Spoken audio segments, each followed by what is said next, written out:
is the Levels Network. I am Justin Horo, joined as always by the Triple OG, Willie Mason. Mace, it's grand final week, baby. What a weekend. How was your weekend? It was good. Friday was eventful. Always catch up with the great Gary Burns, Fantasy, some old school guys from back in the day, Channel 9 Sports, and the great Hass Sailor. Yep. Went to Woodcut in Crown. Yeah. About 12 o'clock start. But it's good. The days you change, right? Like How was the finish? It was good. I was home by 10. Oh, perfect. I was home by 10. That's a good day. It was great. It was great. Great day. Good food, good company.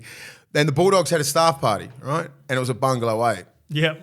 Literally 250 metres. So we come in a little bit hot, in a good mood. It was good to see, the Ogre, Bobcat, Ciro, just the whole staff. Yep. When the football club and the staff meet together and actually have a good time, that's what it's like. That's what it's about, building that sort of especially after that a tough culture. year. It was a tough year. There's no sugarcoating that. Yep. But to have the staff and the football club mixing together, I think that's what builds a strong club. Obviously we've got to get the runs on the board on the field, but just to see everyone sort of like having a chat and having a good laugh and enjoying each other's company was good. It sort of felt like the old days when we were there. We were always good friends with the staff members and all that kind of stuff. The CEO awesome. was there, the GMs and all that kind of stuff. So Warburton? it was Warburton? Yeah, Warburton. He's a good fellow. He's good. Yeah. He's a good dude. So it was good to see. It was an enjoyable night. When you get home, you're like, that was a good night. Yeah, it was that's worth mad. it. Saturday. Watched all the footy and all that kind of stuff. I didn't really watch. We watched little bits of the Friday of the game, but I really watched it on the Saturday. Yep. And then just watched the Saturday night game. Beautiful. Sunday, chilled out. It was good. It was a good weekend. We'll get to reviewing the preliminary finals. But just a little bit,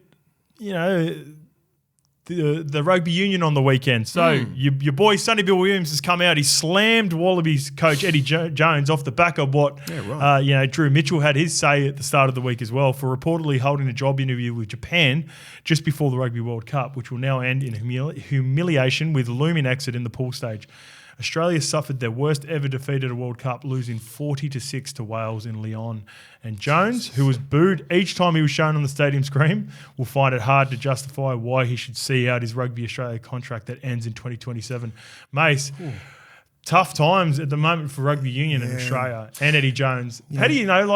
I've met a couple of times with Eddie Jones back in the early 2000s. He was trying to get me over from league. I respect him. He's one of the most respected coaches in the game. Right? He's got the runs on the board. But I think once if we don't get out of the pool, which we probably won't. Yep. And then you hear the rumours that he's had meetings with a fucking potential other country. That's not good.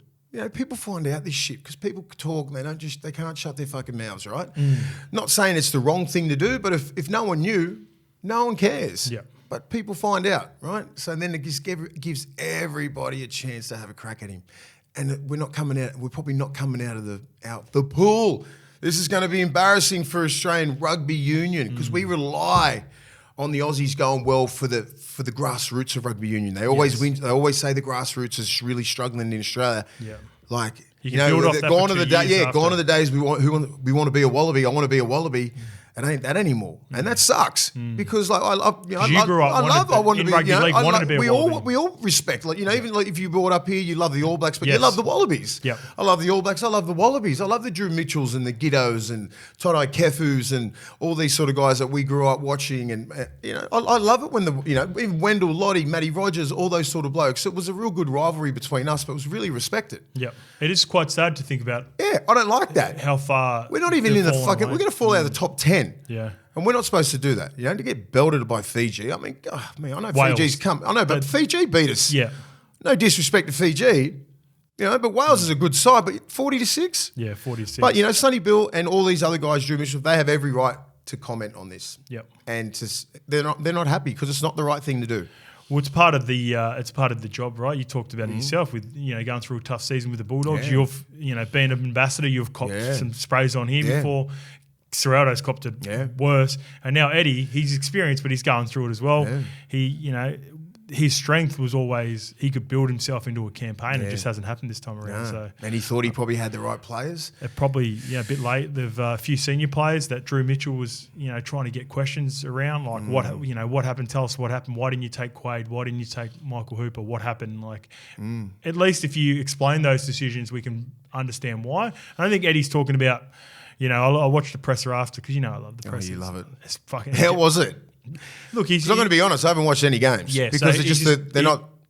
Well, that's sad, right? Because it hasn't. Because usually I would watch it, man. I watch the All Blacks play. Yeah, it's the interest levels, right, are down. And look, he's throwing out this is going to take a while, and we're trying to rebuild. We're trying to, go through these tough times for better times. And look, when you're with a team and a squad currently, similar to what you're at the Bulldogs, where you're trying to build a culture and start again. But isn't it weird when you're talking about the Wallabies? Yeah. You're not talking about a club team, right? Yeah, you're not talking true. about the Brumbies or Randwick or you know what I mean. Like you're talking about the Wallabies. Yeah. Do we ever rebuild? We might go through little things like little stages where we're not as dominant, but we always get to a quarter or a semi-final. We don't think about the culture or anything because cultures for countries are set. Yeah. Especially countries like ours who have won World Cups. Yeah. Like this is embedded in our culture. Do you think the dominance of the All Blacks over them for years with the Bledisloe Cup has just slowly chipped away at the belief here in the country? A little bit, but you're going against the greatest team of all time. But still, it would. a Bledisloe every now and again. I know it's harder because they've 2001 since last one. I think it might be 03, 04. It's been a while. Big Dell. Imagine the Blues never winning an Origin. Yeah. It's like that Lukey just said there, and shout out to Lukey behind the screen. The way people get this all the time, the way this studio is constructed, we physically and technically can't have Lukey, his mic, attached to what you guys are hearing at home. So for everyone that always writes in the comments, they can't hear it. Yeah, so people in the comments always hit me up like, what does Lukey say? I try my best to relay the message, but the way everything is set up in here, we can't get Lukey on the mic. So apologies for everyone in there. Lukey was after his 9th place ribbon that he got this morning after our 5K run. Yeah, there it is. We need Lukey to just put in a little noise there, getting into himself. So, OG, 5K, the best with us this morning. The Levels Network, the new Levels group on Strava. Yeah. Our first run is this weekend. So Big OG come down with a group of us this morning. The likes of Louis Brown, Nick Youngquist, Big Biffa, Luke Burgess. It's a good gang. Louis Brown's impressive, man. Yeah. I like that guy. He's in good nick, Yeah. He's doing great things with Earls too. Speaking of Earls, we've got our own merch, levelsnetwork.com.au. So when's it dropping? Next week, it's Level. So what we want you to do is go and register your email. The kit has arrived. Now we're just trying to figure out all the things just behind the deliveries, all those little things that go into getting the merch out to you as quickly as possible. We really want that process to be as quick as possible. But at the end of the day, this is our first, at the end of the day, it's here. So collection. Just get on the email and we'll get it out to you. That's it. This is our first collection and we want to do it right, mate. Yeah, man. We want people to be satisfied. So we've got the best material. We've got a hoodie. We've got a hat. We love it. And we're going to get to it as quickly as possible. So to get it as quickly as possible, make sure you jump in levelsnetwork.com.au and Lukey will tell you all about it and how you get it as quickly as possible and first access. All right. While you're there on Levels Network, after you finish doing that, you can get all the updates. Go on and subscribe and hit the subscribe button right now for YouTube. We've got 18.3K. We were just going to fall short of 20K for the grand final, but still super humbled. A lot of gratitude around people that have been going with us all year. 18.3, that's a great achievement for this year, Mace. And we'll get there because we're going to do some Q&A mailbags after the grand final as well. 22K on Insta, chasing that 25. And while you're at it, if you're on Apple and Spotify, make sure you subscribe there as well. With the Strava account, with the Strava group that we got. So just say that this morning we did that 5K. Yep. You can reach out to everyone and say, look, we're going to do it 6 o'clock on a Tuesday. Be there, or we're going to keep the community to a weekend. Okay. So the weekends. I just wonder how we're going to work it out. Yeah, just because there are more people that can attend on the weekends, because a lot of people sometimes work commitments. They're unable to get there, and if they do, they have to leave straight away. So I think me and Lukey were talking about the wiggle room. I like 6 a.m. starts. Lukey thinks 8. I think we meet halfway. 7. 6 is good. We can do 7 a.m. and we can get a run in the park because you don't have to quickly race off and get to work. Get it over with on a Saturday as well. 6 o'clock start. We're done by like 6:30. Yeah, but some people don't wake up as early as that, mate. So we've got to find that nice little middle ground. Wake up then. Yeah, well, let's settle at 7 and see what our numbers are like, and then if we can build the communities once the daylight savings changes as well. Yeah, so what we'll do with that, we want to build that community. We'll be down there running on Sunday on grand final day at 7 a.m. So make sure you go jump on Strava, and then the updates will be on there. That was a good vibe. I haven't done the 5K in ages. You know, just even running with a group of like men, and it was about I think 8 of us, and it was just it was good. I had a good time. Yeah, well, that's awesome, mate. So hopefully people that come down and might be running. It's only 5K. I just thought I haven't run like half an hour. I don't like long distance. You know that. Coffee after. Yeah. It's all about the community, I think. Yep, 100%. All right, let's get to our community, our YouTube community, Mace. Got this one from the Postman. 23, just started to train again. So absolutely love the idea of a community run. See you there, lads. Up the levs. Postman, hopefully you can join us on Sunday. Looking forward to meeting you, brother. As for Justin Bashel, absolutely love the potty, boys. Thank you both for your efforts. And Lukey pulling the strings from his glass cage of emotion. Question for the future. Once the NRL season is over, what's the plans in terms of covering content sports-wise? Will you be doing NFL, NBA, cricket, etc.? Cheers, guys. So, yes, we'll be doing one episode a week just like we're doing now.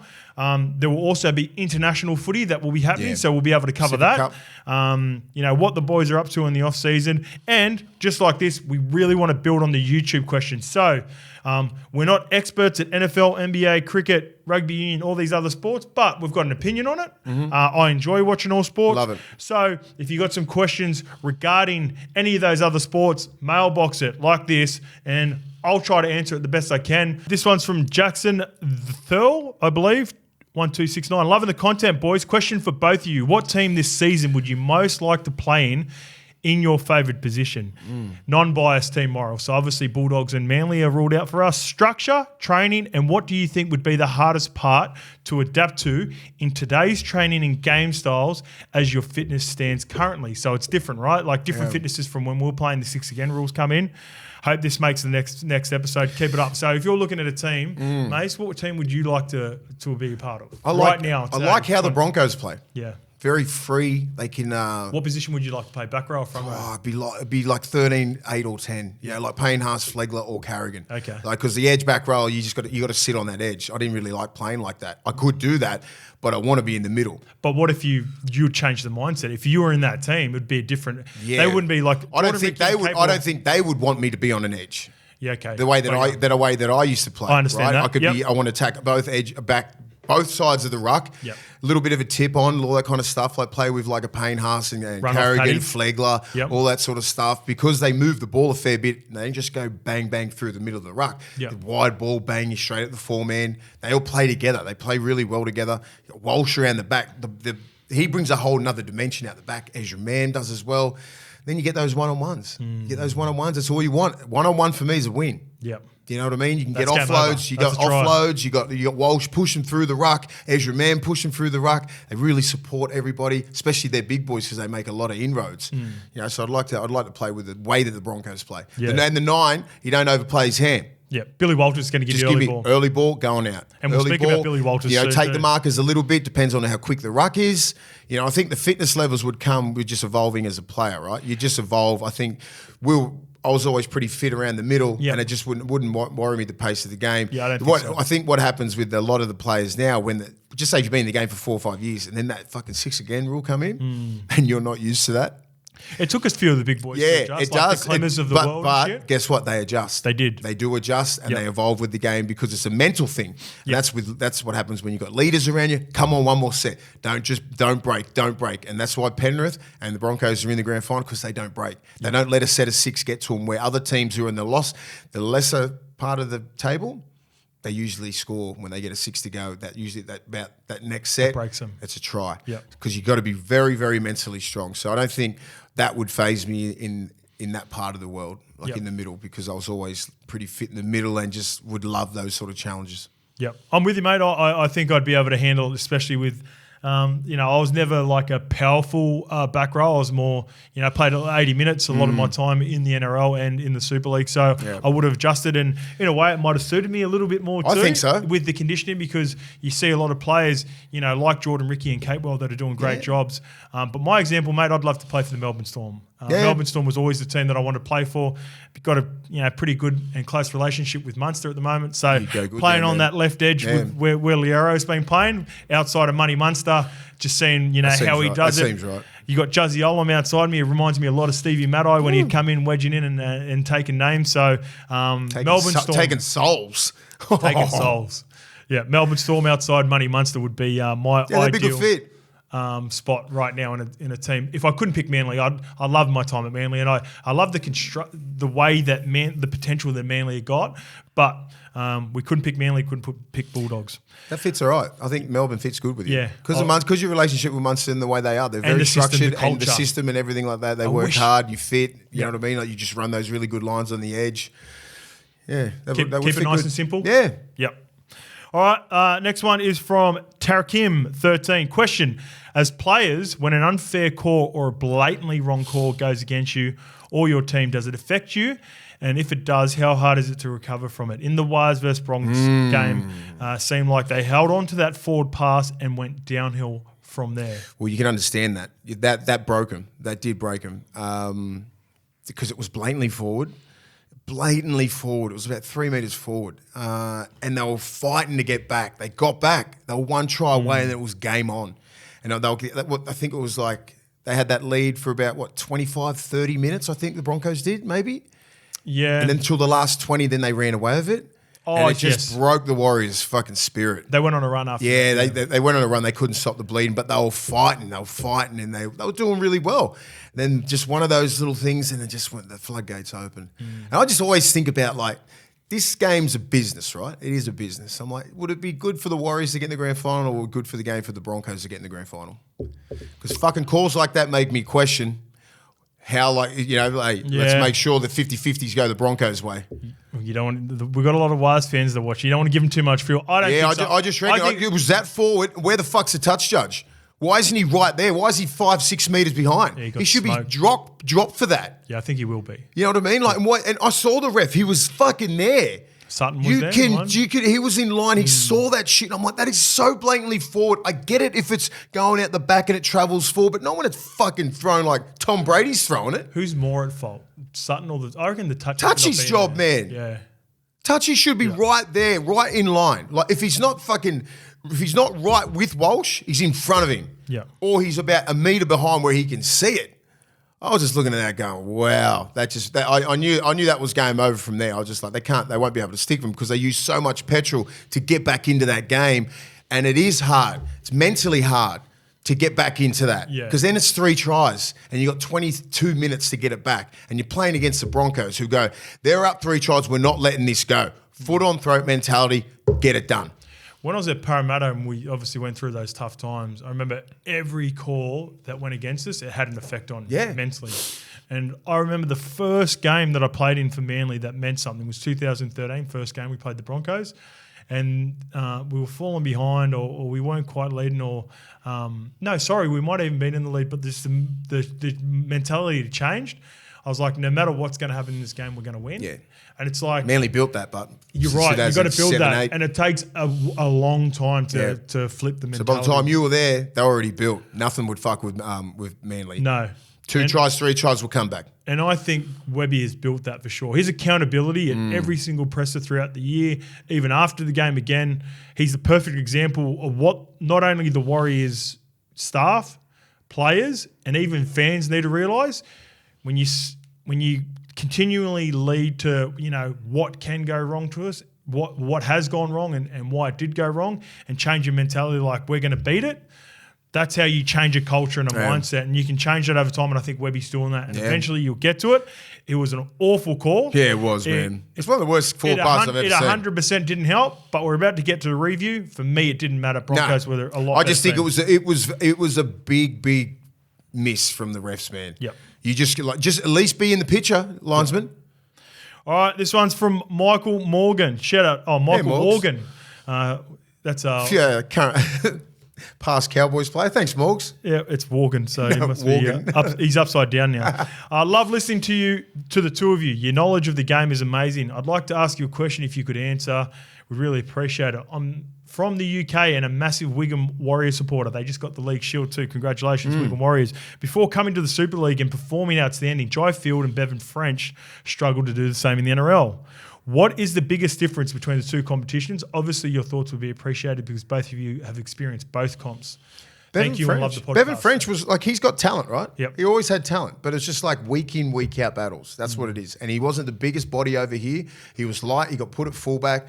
You got 12 blokes running down there. You get leverage on him, under hooks, drag him back. He was in a system that wasn't, it didn't really favour the way that he played. Yeah, right. They were a Do you know very what I mean? light team across the board. And they were expecting him to Parramatta do. He would do some real fancy shit, but he needed to be in a really strong system. And I think he's developed his game over there in the last 3 or 4 years. He's been one of the best players. I think it's a chance for him to come back. If I was an NRL team, he deserves a chance to come back. Simply because of the work that he's put into his game. I'm not sure if he plays fullback, if he plays wing. Yeah, him and Jai Field are interchangeable. They swap with each other. Yeah, I just think that he's maybe, I don't know, I'm not sure if he wants to come back. Yeah, he'd be on good because he dominates over there. And he's loved it. And he might have been going, fuck, I don't want to come back to the NRL because it's the week in, week out battle. So over there you got, I think, 12, 14 teams maybe? 12? Yeah, 12, just say you play 6 good teams. Yep. You could have not a game off, but you're not on 100% focused every single game. You don't have to be. Yeah, that's true. You know what I mean? Like you get to play Challenge Cup, carve the shit out of some reserve grade team. Yeah, Shout out to the Batley Bulldogs. Shout out to Batley. Sorry about it. 2016. It's a carve up job. One of the worst grounds of all time. Oh, Batley. Come on, I don't know. Do they do it just for their advantage? That was because you play against a fucking good team. Yeah, that was a cunt of I the don't know if first anyone. Shout out to Batley Bulldogs. Loved it, but holy fuck, the incline on the field. So I'll tell you a quick little story before we move on.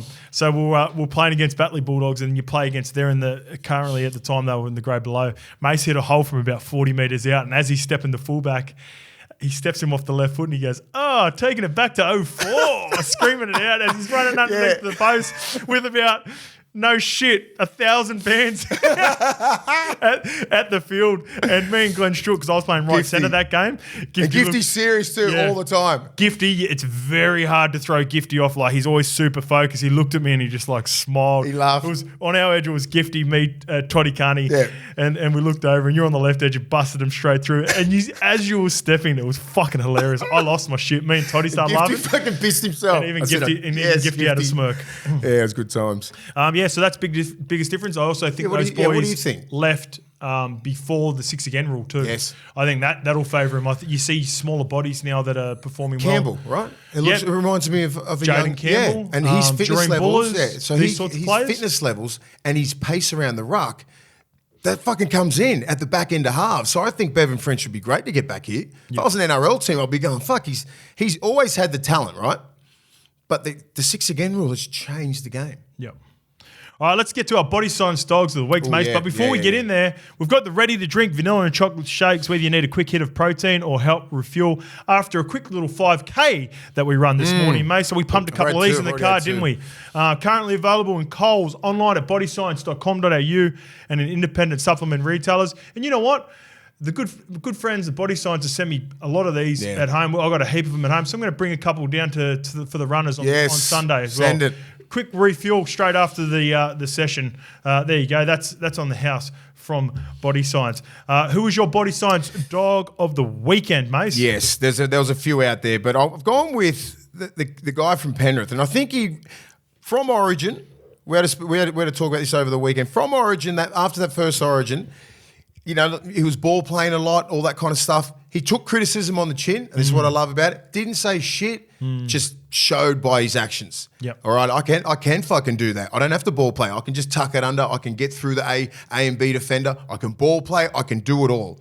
He proved that on the weekend. He was outstanding. How hard is that to do, Mace? When you've done something at club level for so long that's been successful, and you just got to tweak something in your game that you know that works at club level, but if you feel like you can have a little slight improvement, and I feel like Yoey's even gone up another level. Yeah, because I think he doesn't realise how big he is as well. He's probably about probably 106 kilos, 6'4", good leg speed.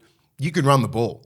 And he's rangy and he gets really good support. So he's like, you know what? I can dummy and dig back in. It feels like every run was a half break. Yes, it was. And because sometimes when he was trying to ball play all the time out the back, people would come up and slide off a little. And, he wasn't creating that. Now he's like, I'll dummy, I'll get you. Yep. And then it's nearly a half break and it's a quick play the ball. Yep. So and I think Nathan that roll off and the then back they of it. roll off that. So he doesn't have to be that key ball player all the time. Because he used to set up Fisher Harris and Leone to do that for him so he could then roll. Because he's playing that, he's getting on play 2 and then he's getting on to play 4 as well. Yep. So he's getting on everything and he's playing 80 minutes. So, mate, he's 26 touches for 210 metres. Doesn't take kickoffs, doesn't do it. This is straight off the 9. That's a good point. And that is impressive. When you take kickoffs, you get to about 220 if you played a good big minutes. Easy you're meters. getting about 60 to 80. You're getting about 80 metres off the kickoffs. Yep. 66 post metres contact, 6 tackle breaks, 34 tackles, 1 miss in 80 minutes in a prelim. Yeah.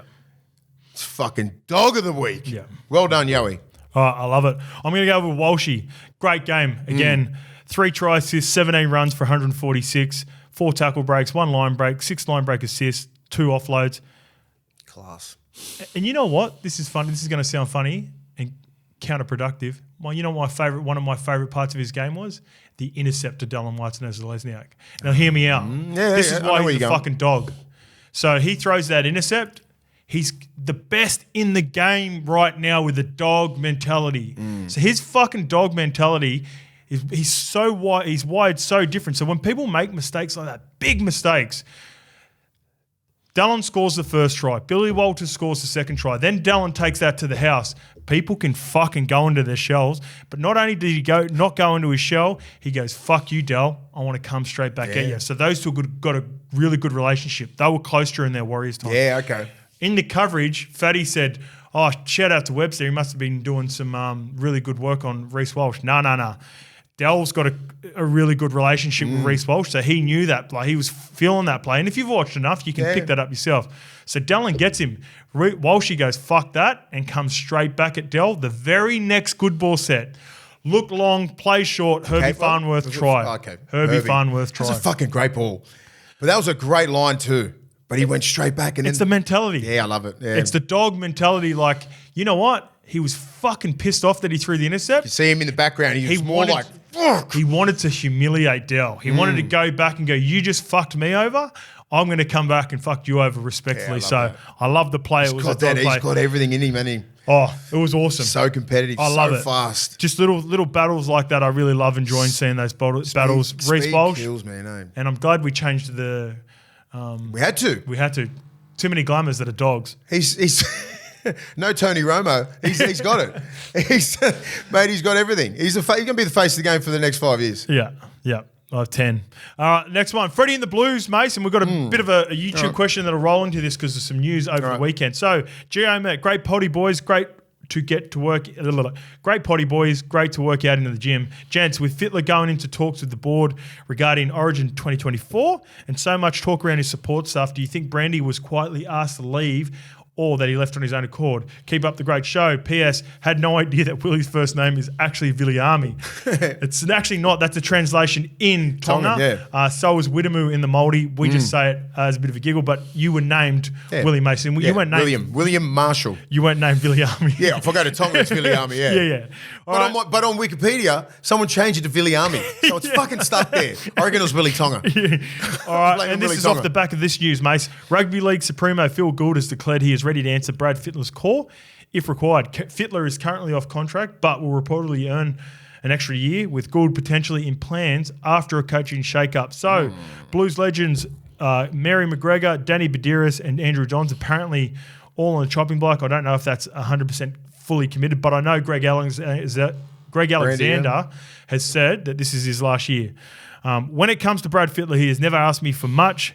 Anything I've ever asked him to do, he has always said yes. This is Phil Gould, and the same applies to me. Anything he asks, I will always say yes. We will worry about Origin if he does indeed ask. Is Gus the right man to be with Freddie moving forward? He is the advisor. He's always been Freddie's advisor in anything. Even when I was at the Roosters, he was always overseeing stuff. Even through the 90s, he was his coach, he's his mentor. Freddie lived with him. They've got a beautiful relationship. Yep. So it only makes sense, right? Brandy, Bedsy, Fitzy. I mean, no, Fitzy's back at club. Mary McGregor. It was Mary, Bedsy, and Joey that were. I think Joey's always going to have you know, people think that Joey's in camp 24/7. Yeah. He comes in and out. Couple He of goes down times. to camp and he goes back home. Yeah. But guys like Mary and Brandy are in there every single day, Yeah. right? You know, the rumors that I heard from some players, it was just like it was a disconnect between players and coaches, right? So that needs Bit to of come pressure? back. Yeah, and that's what happens with pressure. Yep. But Freddie needs to build that back, that connection back, and he's the man to do it. You know, like I think he probably would have had some hard truths with himself and just went, all right, what's the problem here? Is there a disconnect between players and staff and all that kind of stuff? Because you can't have that. Because those guys up north, they don't have that. Look at No, the they connection they got with the Yeah. players and staff there. They're very connected. I would say their connection is the reason they get the results because they've got so much. Because on paper, New South Wales got a better Better, team. yeah. Even though I haven't agreed with selections in the past, I still think even with those selections, on paper, New South Wales have had a better team. I think in the last 6 we should have won 4 at least, 4 Yep. or 5. I agree. I think we could have done that easily, and we'd be having a totally different discussion. We'd be talking about nearly a dynasty here. But you know, Freddie, he's the man for the job. He started off. Have a look at how he was his first series. That's what happens is pressure, right? Pressure of losing. It's like, But he's got to handle that better. he's got to handle it. He does, you know, and he will handle. I think this year, you know, he probably went into the ball and goes, all right, just give me one more year. Yep. Tinker with a few little things. I'm not sure. Brandy just like goes, I want to do one more year and I'm out. Brandy said it's like it's been a good. It's fucking stressful. Stressful, yeah, and I can understand that too because 6 years is a long time Brandy too. works at SEM where we work. Brandy's a great guy. He's got to answer it every But single he morning cops on shit radio from too. like fucking Yeah. everyone going because he's got the like I think his name's like advisor, Yeah. right? Man, he's just in camp to help Freddie. Yeah. Freddie picks his people. Yeah. You know, it's not like the board's coming in and going, okay, I want you, Danny Badiris, and this and that. Freddie trusts these guys in there. Just for a little bit of advice, Yeah. like Gus will give And to it's hard Freddie to now. coach Origin players, right? You have to just get them up for that 80-minute effort, pick the right team, create the culture for the players like they have before. Yep. So when Freddie first started, that's what they need to get back to. We've still got similar players. Yeah, going into this. Yep. Landed. Sorry about that, guys. So we just finished off talking about Freddie and the Blues. Yep. We had a quick little call. PVL. Yeah. He's calling up the OG, so we had to get to it. PVL is going to be very busy tomorrow, Mace. He's got the Daily M Awards. So I did my team on the weekend for SEN. I'm going to call you out the nominations. I've got the nominations for every position that's available, Mace, and I want to see what your team is. I've already done my team. Lukey will compare the two teams.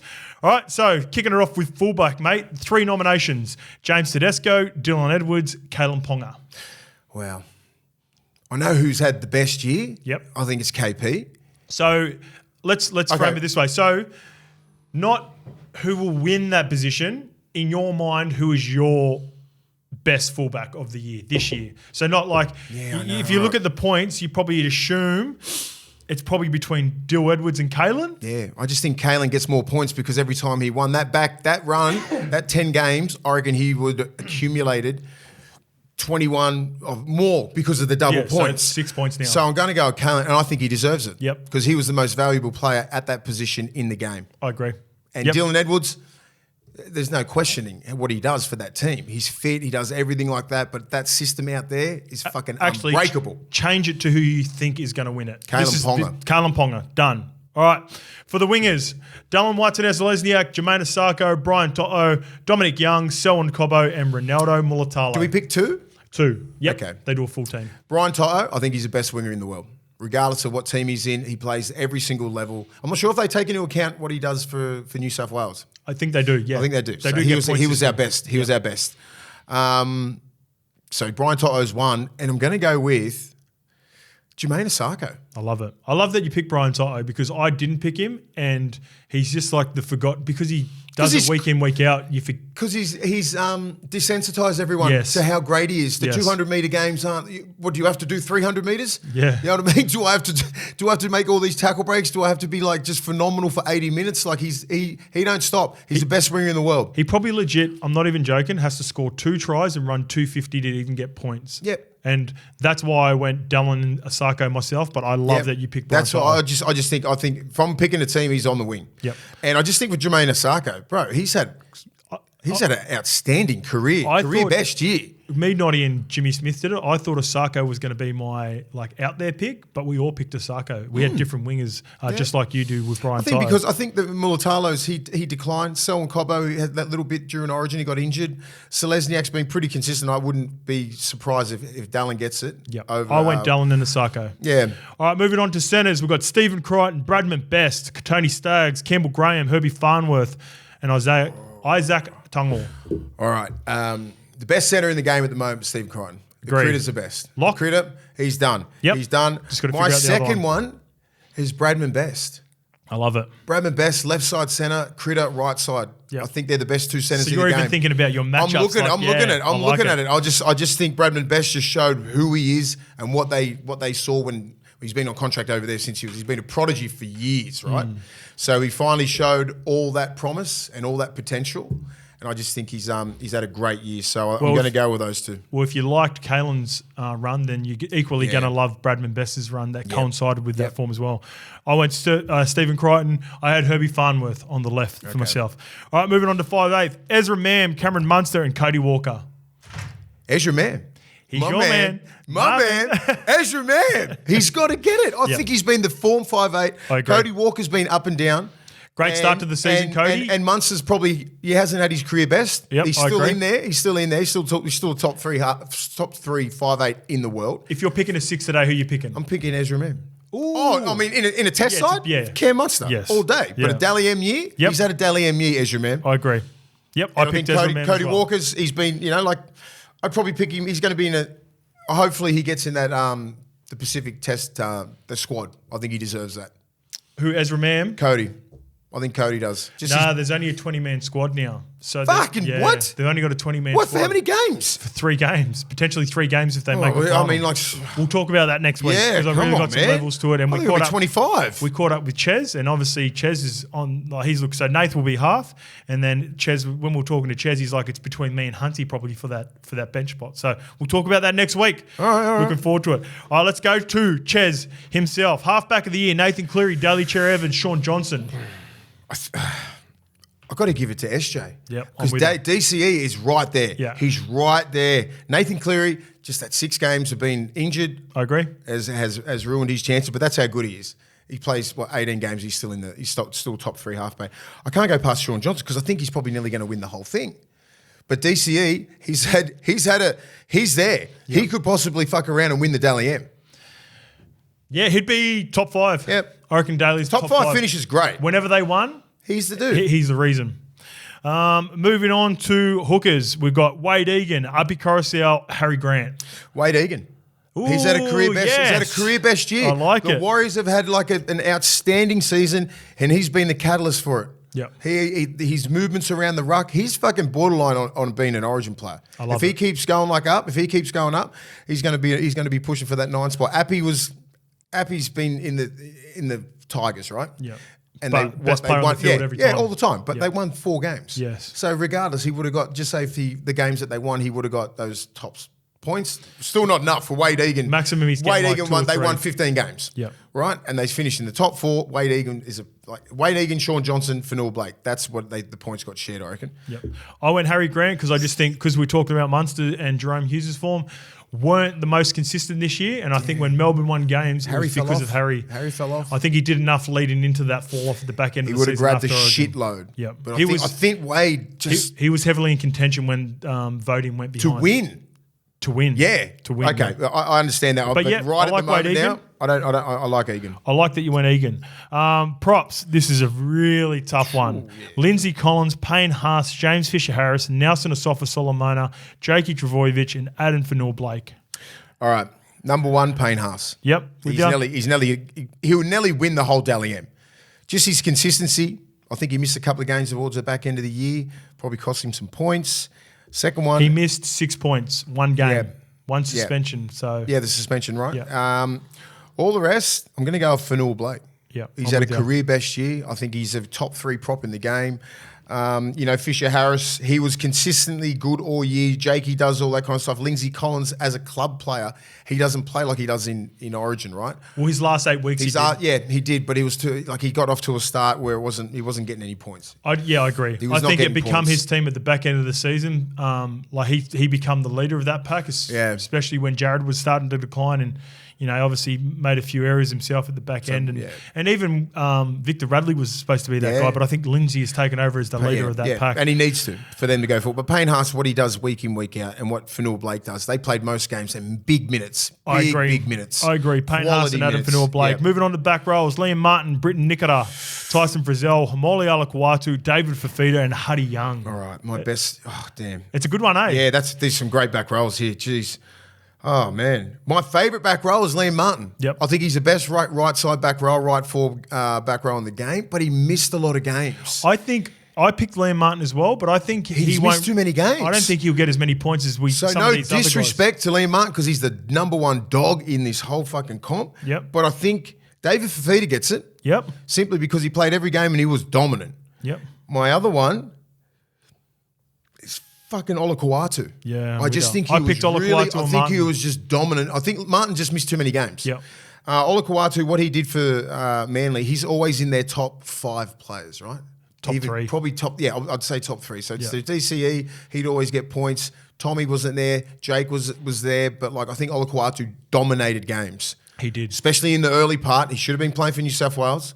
He dominated games, man. So every time Manly won, he was the top 3. He's the only guy that could have taken maximum points off Ches in any of the games. And I think Fafita, he had some games where he was just destroying teams. Hudson Young, he's plays for Canberra. He doesn't dominate games like Olakuatu. Tyson Frizzell had a career best, or I think one of his best years. I reckon Hudson Young and Britton Nikora in particular would have racked up a maximum of 6 points if you get 2-3 points from the judges. I reckon both of those guys would have racked up a whole heap of 3-4 pointers. A 2 and a 1, a 1 and a 2, a 2 and a 2, a 1 and a 1. A lot of those. If Nikora didn't, if they didn't fall off, he was the best back row in the game. Him and Olakuatu, the first 15 rounds, they were the 2 best back rows in the game.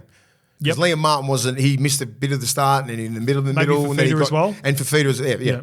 But I think Fafita's done enough, and I think Olakuatu was so dominant. Fafita on the left, Olakuatu on the right. Yeah, man. All right, moving on to lock. This is third place is going to feel so fucking disheartened by this, but Tohu Harris, Isaiah Yeo, and Paddy Carrigan. That's hard. That is so hard. I'm going to rule out Tohu. And he was unreal. Tohu Harris, and I think the back end, I thought he was amazing, but he missed a couple of games. You got to look at these other 2, man. Isaiah Yeo, Patrick Carrigan, 2 of the best locks in the world. I just like Carrigan.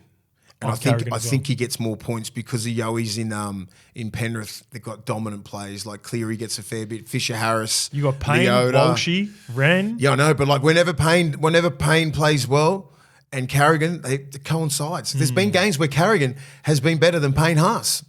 So do you reckon Paddy's more of a chance of racking up points, even though Payne's potentially had the better game? They need to be on the field at the same time for both of them to be real dominant. Yep.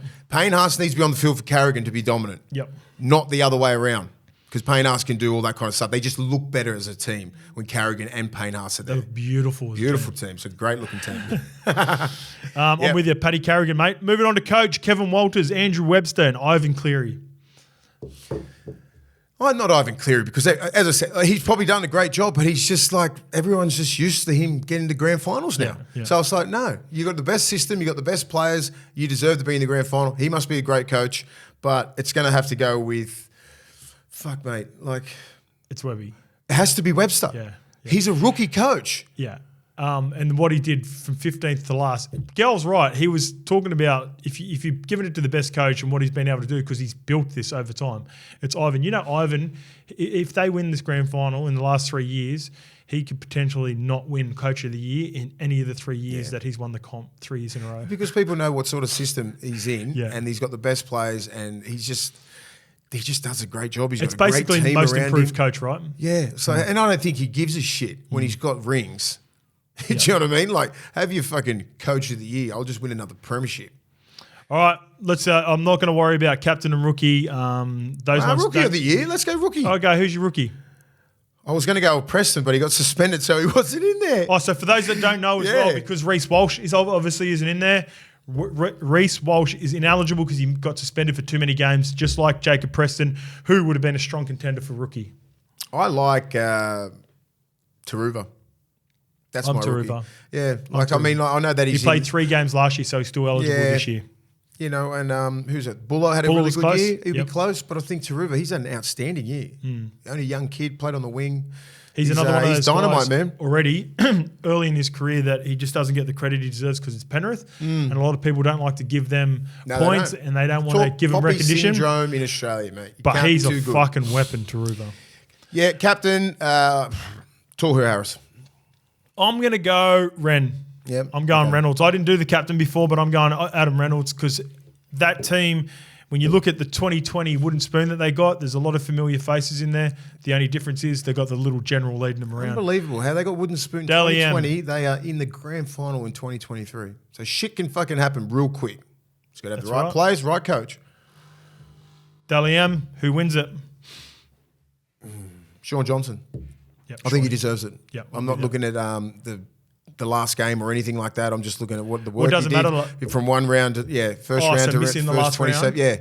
To round 27. I thought that he was outstanding. I agree. Outstanding. I think Caleb's going to come close. Yeah, I think KP, if he didn't miss, probably missed about 4 or 5 games, I think. 5 or 6. So that's that's a lot. Yeah. It's a lot of games that SJ would have accumulated points over him. And then there's 2 or 3 that he played and only played shit minutes because he got knocked out early in those games. So SJ played 80 minutes most games, never got injured, and was dominant, and they won I'm not sure how many games they won. It was like 15 games, something like that. And he's probably in 10 or 11 of those games would have probably in every single one of those games accumulated points. Yep. Speaking of dominance, mate, let's get on to the games. Yeah. Penrith Panthers versus the Melbourne Storm on Friday night, 38-4. Marion Seve tested out that shoulder on Jerome Luai straight away, mate. Yeah. Oh, they were into Marion Seve. It was good. Because it happened last time when they were at Penrith. Seve was into Luai a couple of times when they were at Penrith. Yeah. Okay. It goes deep. It goes deep. But it was good. It was a good little battle there. They went at Luai. He handled it easy. Yep. Speaking of battles, Big Nels. Big Nelson. He just he was getting amongst it early on, and I was thinking about this, right? Nelson starting, and we talked about it in the preview. You thought start the big guy, get him in there, get him to ruffle the feathers.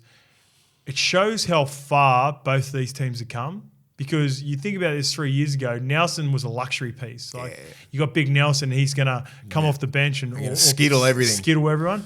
But now they were forced to change tactics, and it was almost like Bellamy said, go in there and create havoc because we need to somehow throw this fucking great Penrith Panthers team, just rattle them somehow. And they just withstood it because Moses Leota and Fisher Harris start, and then when he has to eventually take a break in 15 minutes, you got Spencer Leniu coming off the bench. And Liam Martin's a dog.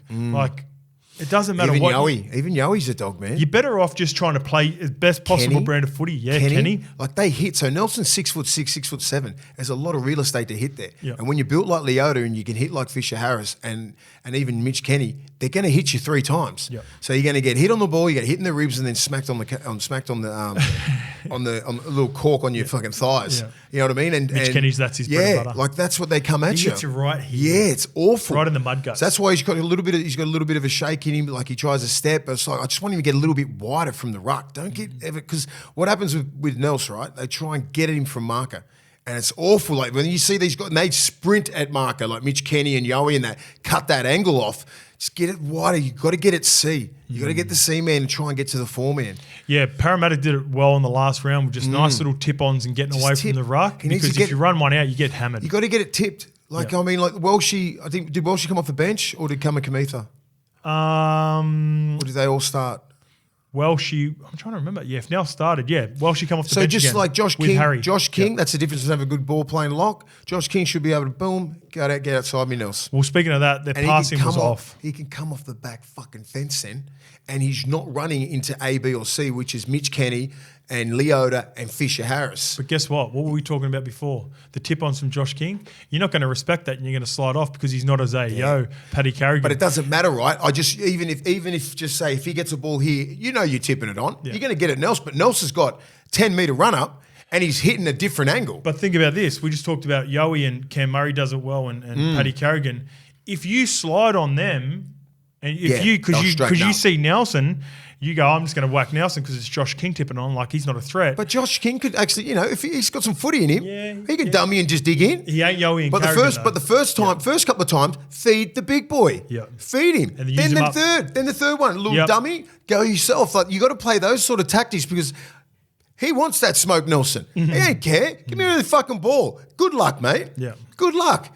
But next third or fourth time, dig in yourself. Then you might get him coming up and sliding. Got to play like chess, not checkers. Yeah. And you can't do that because Nelson's the only big guy that can fucking skill everyone, a little bit of an offload, some second phase to get Penrith a little bit rattled. Otherwise, they're a fucking machine. Yeah. And they just play into their hands. So if you don't play football, you can't get a quick play of the ball. You can't get Harry Grant into the game. You can't get Munster into the game. Talking about playing into their hands, they couldn't do that. Couple of passes, couple of opportunities. 2 weeks now. Yep. They It's just not Melbourne. quite missed their spots. I thought, in particular, I know they've had great seasons. Trent Liero and Nick Meaney, they looked out of sorts. They looked like they were a little bit Tired? spooked. They look tired, you reckon? Maybe Liero Fatigued? played every single minute up until round 22, 23. I'm not sure if he continued that all the way through. And Nick Meaney had a great season, but that's the difference. Like when I look at like a Pappenhausen with experience in big games or even Kenny Bromwich, Felice Kafusi, guys that Jesse Liero Bromwich. and Alessi Katoa, they come in, they filled in for, they got the runs on the board in the big moments. It's only a slight little difference, but that pass on Olam's shoulder that he drops, they could have potentially gone up another try because Isaac Tungo looked like he's been injured. off. So we had a heap of people. He's going to get some traffic this week. We had a heap of people message us in the comments about Isaac Tungo because we talked about his injury. Initially, Was it his chest? I told you. Yeah, he's not. Initially, his sternum went down to his foot. So I think he'll be dealing with the same sort of thing that Campbell Graham dealt with at the back end of the season. Look out. They never get better in season. So you're Even right. if you needle big that, target this even week. if you needle it, I ain't doing shit. Who's he going against? Herbie or Katoni? Herbie and Ezra Mam. Because as we said last time, Critter protected Luai, Yep. and you put Tungo over the other side. Yeah, he was. Maybe they can swap, but I don't think so. You can't put Tungo and fucking Thing next to each other with Katoni Staggs and Selwyn Cobbo on the right. No way. He's got to stay on the right. He's got to do. Herbie You Farnworth. know what he's got to do? Play one of the toughest fucking games. Hey, we're partnered with the tab in that response, But right? play one of the toughest games that he's ever We'll be played. having a little bit of jam on Herbie Farnworth. You know what I mean? Like he needs to play fucking tough and just bite down on the mouth guard one more game. He'd be so sore when it comes to after this game, regardless win, lose or draw. But he's known for his defense. He's a fucking great defender. He is a good defender. And I'm just saying, like I've had a sternum problem, and you needle it, and it fucking. I think statistically, that left edge for Penrith with Taruva, Tungo, and Luai at the start of the year was fucking. They hadn't had a try scored on him for like 10 or 11 games. They were on fire at the start of the season. Then obviously Jerome's missed a bit of footy. Isaac's missed a heaps as well. You got Jordan Ricky. Ricky's going to be going. He's going to be going. Yep. He's going to be trying to get at Luai, and Critter's going to be there. Trying to protect him. Geordie Sorensen, I think Sorensen had a good time there. Like they really helped Luai, but I don't think he needed that much help. No, He was good. into it. He was fucking in, and he wanted to test it. He said it's the best he's ever felt. He doesn't know why everyone's carrying on. That's what he said after the game. I love it, and just having him back, a little bit of a run here and there, just to keep the inside, just to keep their defense a little bit honest. Melbourne coming across real fast at him, didn't phase him. Yep. Melbourne season review, pass or fail? It's a pass because I look at their squad and go, how the fuck is that in a prelim? Nearly 1,000 games they lost. You know what I mean? Like they've got so many, not rookies, but like guys that are just being toilers, and that's just a credit to Bellamy and that culture. Yep. They're one game away from a grand final, and they've pretty much just played around the spine, the Harry Grants, the Jerome Hugheses, and Munster. You take those three out, what happens to that team? Yeah. It's scary, Yeah. but they managed to build around those three, and everybody does their job. They're so well coached. Their culture is the best in the game, regardless. Yep. 1 sec, mate. You know what I mean? So I just think, it's a pass. Every year's a pass for Melbourne. But this is probably a fail for them because they expect to win all the time. Yeah, you're right. They're the sort of team like the Roosters. Anything outside of, winning a Prelim or a championship, GF, yeah. because you've got high expectations because you've been so successful for a long time, it ends up becoming like a fail for them.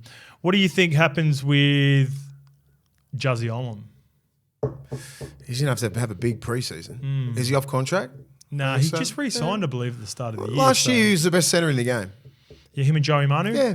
And I just see two most consistent centres over the last 3 years. Yeah, they just seemed a little bit off. He was way off with his reads. He's usually really well. He's really good on that. I think it's a combination with Liero and Munster. And it all comes from the inside, right? Liero needs to, he's a good defender, but the check and releasing, a little bit of a pace. He's just been biting hard. Yeah, he bites. Hard. And as soon as he bites, Munster bites and Olam comes in. Yeah. So they all go off the four-man. Yeah. You know that? Munster bites he bites a bit himself, but he's got really good movements. Yeah. When Juzzy bites in so hard, fucking wants to kill someone. He can't change. He can't stop on a dime and turn. Double D. Where Munster he'll come up ahead of the line, ahead of Liero, right?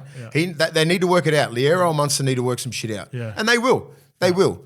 Give Liero another year in that system, another preseason in that system. Because Juzzy Olam's the best centre in that team. He was just way off with his reads, way off. So they'll go back to the drawing board. I don't think they'll be that phase that left edge because it was one of the best in the comp. Yeah, and the biggest decision, I guess, is going to be based around what happens with Ryan Pappenhausen now. So he was on a podcast. He does a podcast with the boys at Oz Americanes. Yep. So shout out to the boys. Dunk's playing into the Josh Dunkley is playing in the AFL Grand Final as well for Brisbane Lions. And Adam Trellior, they've got the boys Pappy, Munster and Jerome. They do a podcast every Wednesday. Yeah, nice. And they gave us a bit of an update. So Pappy listed about 3 or 4 things that happened in and around his ankle, but the best thing was no compound fracture. So he will potentially be able to get back to training after Chrissy, and he's going to really push for round 1. So it's mad. He really it's a big year for Pappy. It's a really big year. I thought I was looking at Pappenhausen's last game. So did I. I was like, this kid has gone through some trauma. And he's gone through some hardships and the mental trauma that he has to go through. It's probably the best news he's had. Yep. As for the young kid, again, this plays in the decision as well. We only seen one game of him, but Falongo looks a player too. So he'll be in the 17 I think with that performance from Nick Meaney, and I know it sounds slack because he had a really good season, but I was looking at that game going, I think that's why I always questioned Nick Meaney all year. He was playing above expectations and killed it. It had a great season, but I was looking at games going, that can't win Melbourne a competition. No. With the way that they cut it, if Melbourne had the teams of years past with the Kennys, the Brandon Smiths, the Bromwich brothers, the Felice Kafusis, I think you could get away with Meaney in a big game like that, and they'd put up a better fight against a team like Penrith. But not when you've had Billy there and then you had Pap. Yeah, Pappenhausen 2020, best play. Top 17, you pick one of the best players in the comp. He won the Clive Churchill in 2021. No, 2020. 23. 2020 when they won the grand final. 2020, he won Clive Churchill. I think he was even having a better season or was ascending even more so before he shattered his kneecap. We thought he was going to head into Origin. He was in Origin contention, wasn't he? They were talking about him in the 14 jersey. Yep.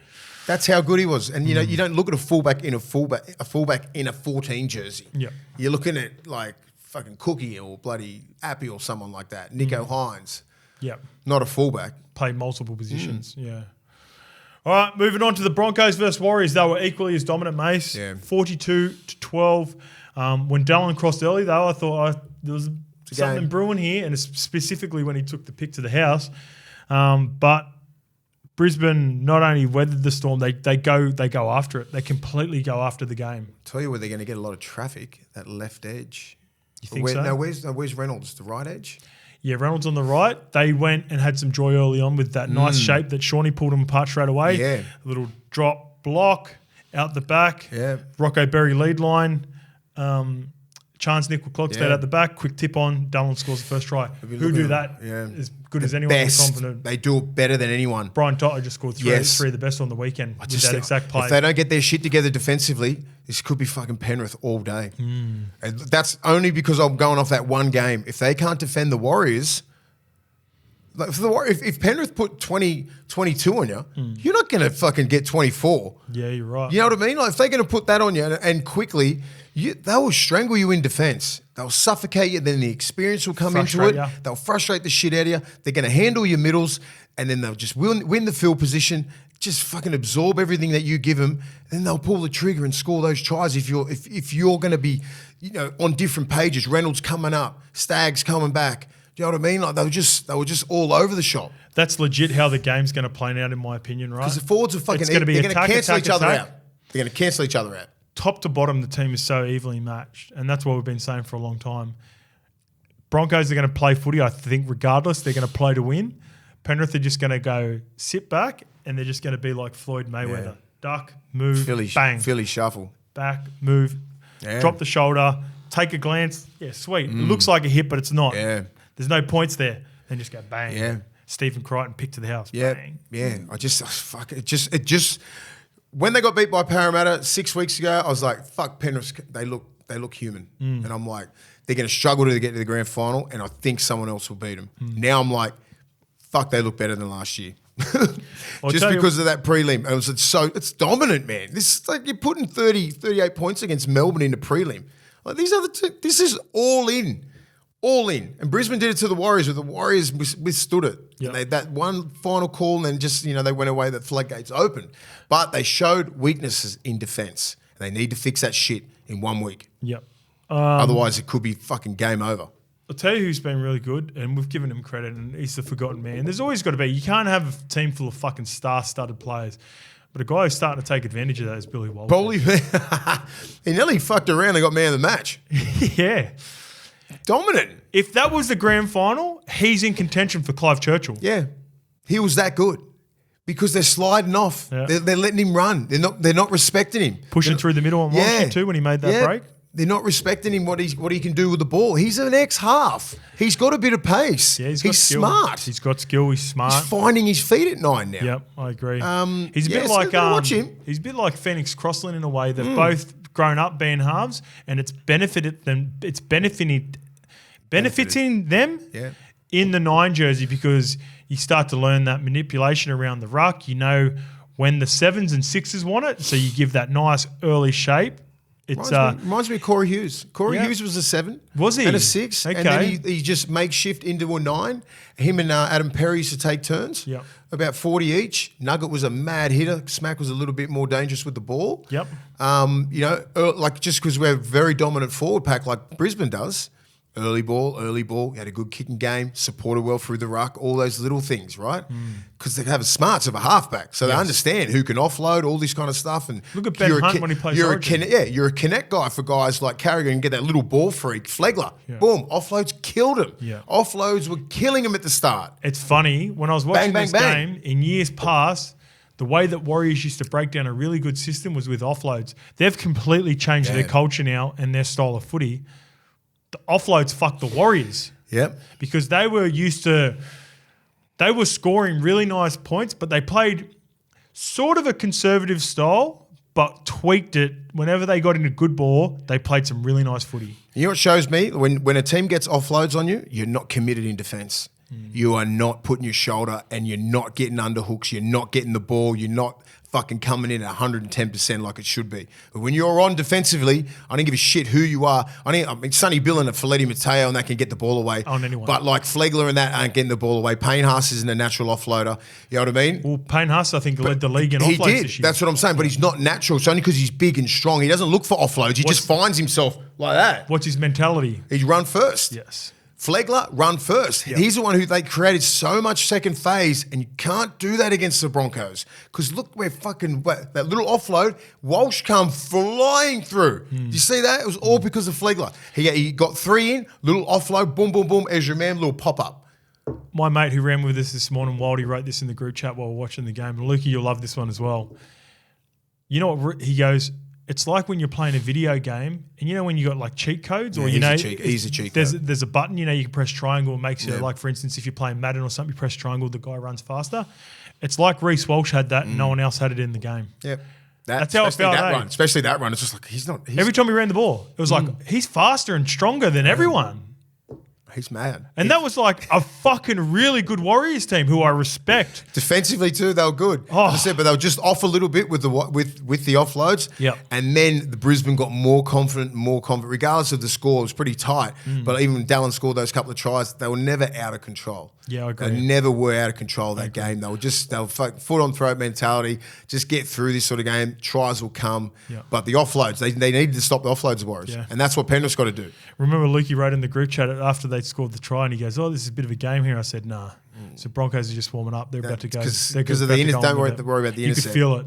Yeah, they got their shit together defensively. That's what they just can't slip against Penrith with those easy tries with the block runners. Boom, boom, boom. Because Cleary is a master at that. He will pull that left side down easily. Yeah. Tungo's got good hands. It's funny, we were talking about the shape. You know the shape that we love, and we talk about it so much. Get to a 4-man, we'll get to the 6. So ideally you want to be just on either side of the post, and all the shape. Generally you're trying to set up and you're trying to make sure, ideally you'd like a player to be sitting on the short side that it's not supposed to be there. Ezra Mam usually does that. If you do that against Ezra Mam, it's fucking game over. Yeah. It's game over. Yeah.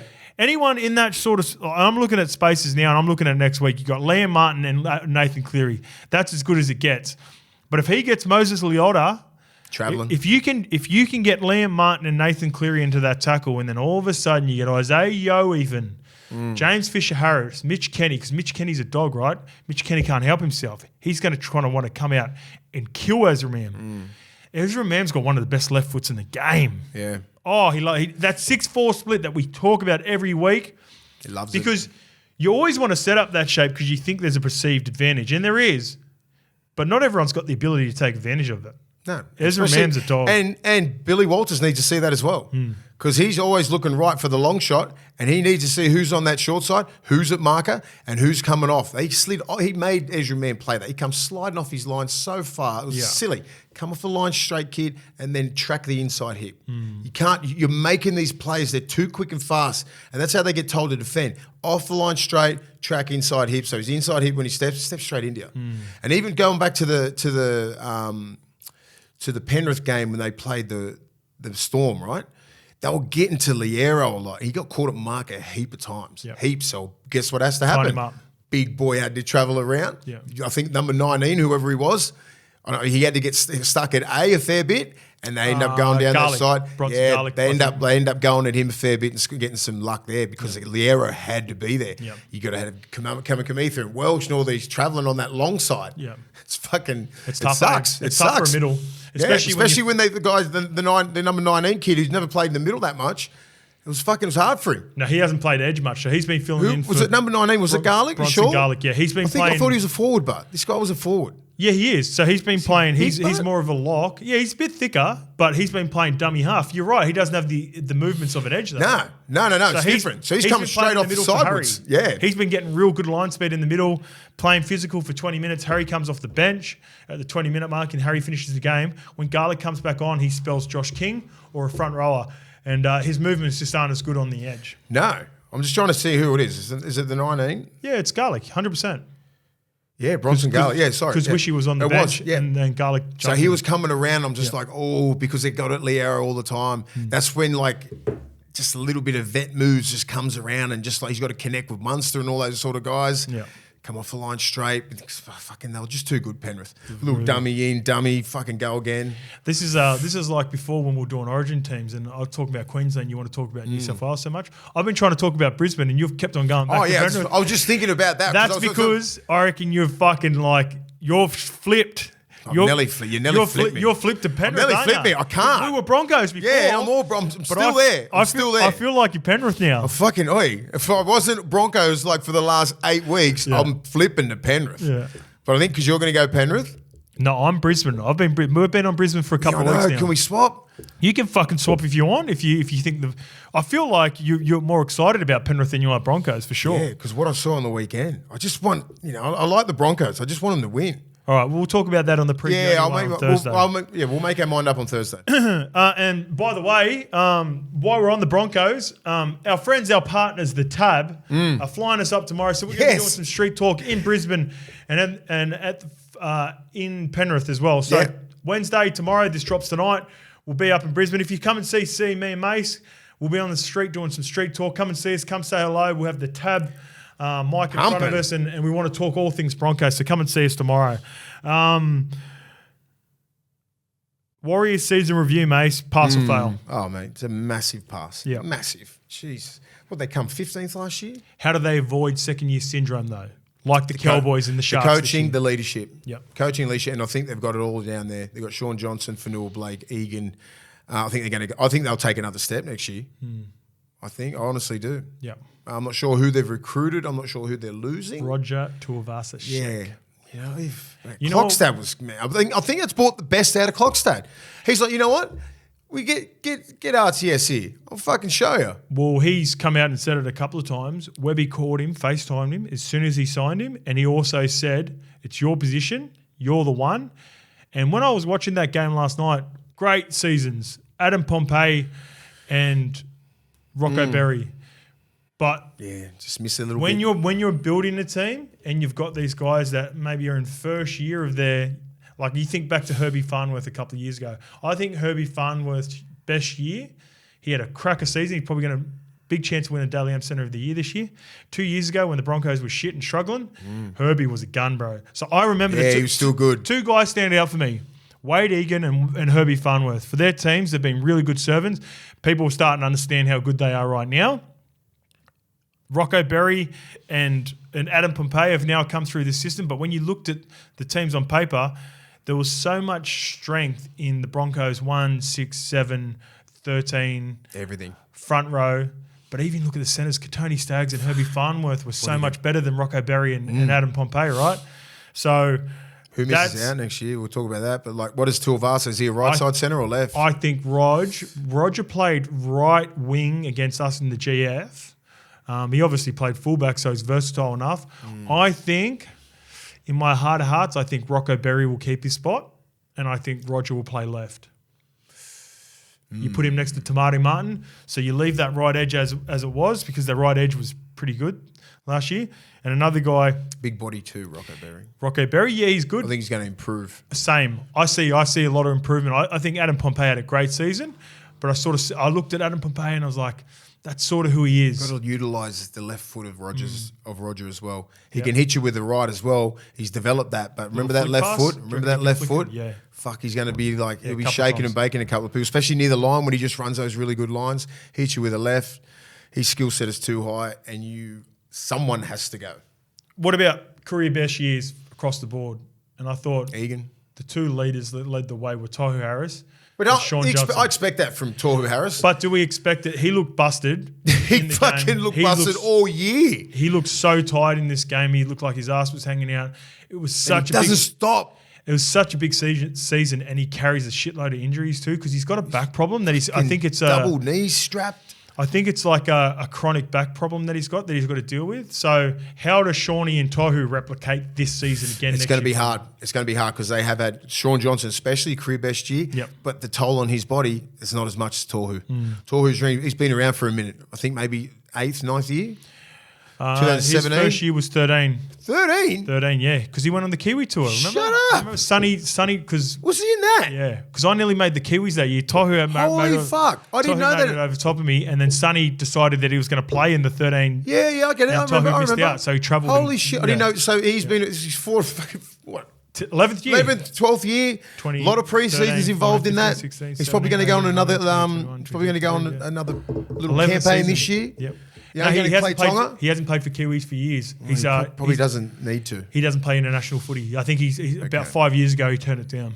He just needs a break. Yeah. The body needs a break. He needs to just rest up physically and mentally. Mentally, I think he's just built for the game. He's going to do what he does. But if the body gives up on you, his best ability is availability, right? I always 100%. say that. And he needs to get that right. He needs to get his back, his legs right, come into another preseason because he knows he does a lot of work. He's the heart and soul of that team, man. How does Shawnee back up this season with the highs? And he's been through so many lows, but there's not one person I think a lot of people, majority of people are going to give him the Dally M, and he'll probably by the time we chat to you next, he might have won the Dally M. How does he not even replicate that, but try to? Because you can't have Dally M seasons back to back. Do whatever he's been doing in the pre-seasons and week in, week out. Preparation, his habits, everything that he's created this year.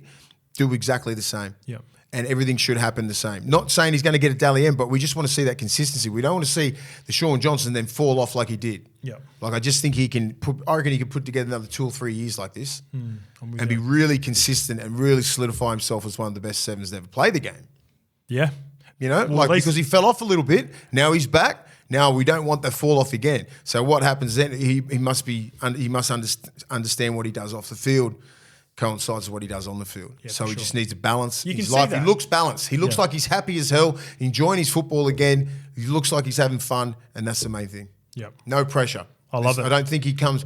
It's the pressure valve is released. Now Sean Johnson can just play Sean Johnson football. And he's got a coach that trusts him. He's got back in New Zealand. Everyone loves him again. He's back. Speaking of New Zealand, speaking of the Wars, this is my call to action. The momentum that the Warriors have built this year, I don't want our country to lose it. So I've grown up in Australia my whole life. My dad played for the Kiwis. I'm always Kiwis. As Kiwis, we get into Origin. We've got behind the Wars. Let's get behind the Kiwis in the tri series this year. If you're going to win one, we don't have the same following for the Kiwis at international level that the Warriors have had this year. So everyone in New Zealand who's got behind the Wars, I want you to get behind the Kiwis, and I think Sean Johnson will be a part of that this year as well, with a number of New Zealand Warriors players. So congrats to the Wars. What a season. Pacific Cup. Let's get behind the Kiwis. Enjoy the grand final that's coming up. We'll be doing the preview. Come see us if you're in Brisbane tomorrow. You see us on the streets. Come and say hello, and then we'll be getting to Penrith out on Friday. All right. See you guys.